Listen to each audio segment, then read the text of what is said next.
Many thousands of years ago in ancient Mesopotamia, the high priestess of Inanna, Enheduanna, sat within the temple of the goddess as chaos and intrigue grew throughout the land. Enheduanna knew that the coming danger was not only to her people, but to all of humanity. Yet her aspect was calm, her words measured and deliberate. For Enheduanna had experienced a most fateful dream the night before, and she knew well the question her young attendant would ask.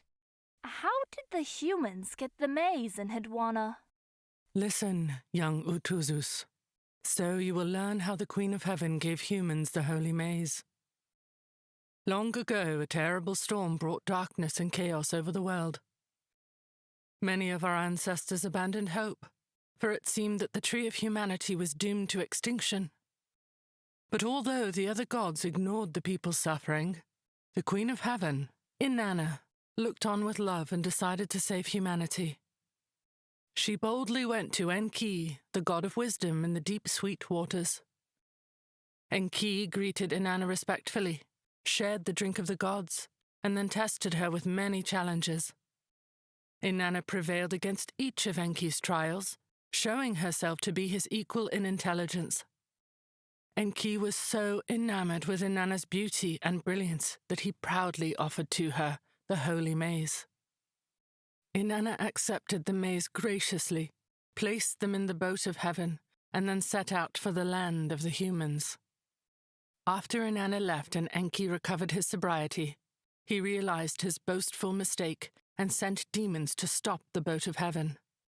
But Inanna called to Ninchenbur, the Queen of the East, for aid, and Ninchenbur valiantly defeated the monsters.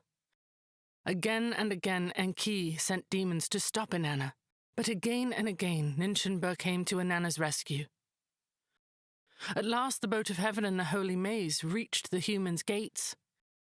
Inanna freely shared the maize with the people, allowing humans to survive the storm and prosper greatly. Inanna laughed with delight at the people's joy and exultation of her. Enki, too, saw the people rejoicing and was moved to rejoice with them. All was in harmony. But humanity, which Inanna had saved and nurtured, was still young and vulnerable. The vigor and fertility of humanity brought an evil-hearted serpent to nest within its tree. This wicked one offered the privileges of exploitation to those who followed him, and this attracted many among the humans. Once the serpent amassed an army of followers, they ousted Inanna and denigrated her worship. Inanna called out to the other gods for help to rescue the worthy among the humans, but they saw only the humans' dishonor and so would not help them. Inanna spoke to the future, hiding the maize within a song unsung. Having set destiny in motion, Inanna rested in the heavens and awaited the dawn. In time, great heroes heard the call of Inanna and, one by one, they entered her garden to battle the serpent and his followers. When the fifth dawn came at last, the wicked one was slain and the tree of humanity was safe. The people again rejoiced and sang the praises of Inanna.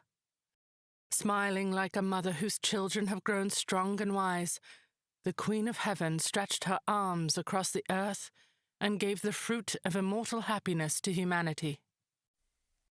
Then why do we still need the maize? At that very moment, the king of Akkad, Manishtushu, hurriedly brushed by Enheduanna's guard, Tahunum, at the great door.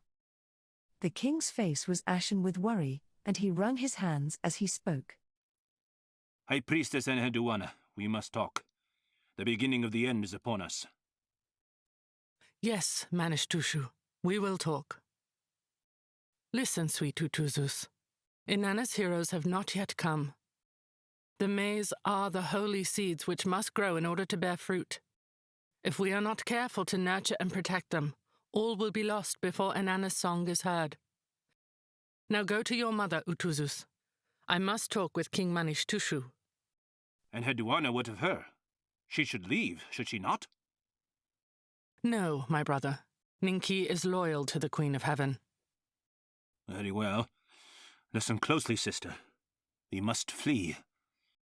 They are coming for me, and when they have finished, they will come for you as well. and I will greet them with courage and pride, Manishtushu, just as you should. Where is the Lion of Suma, brother, the brave king whose mighty war cry strikes fear into his enemies?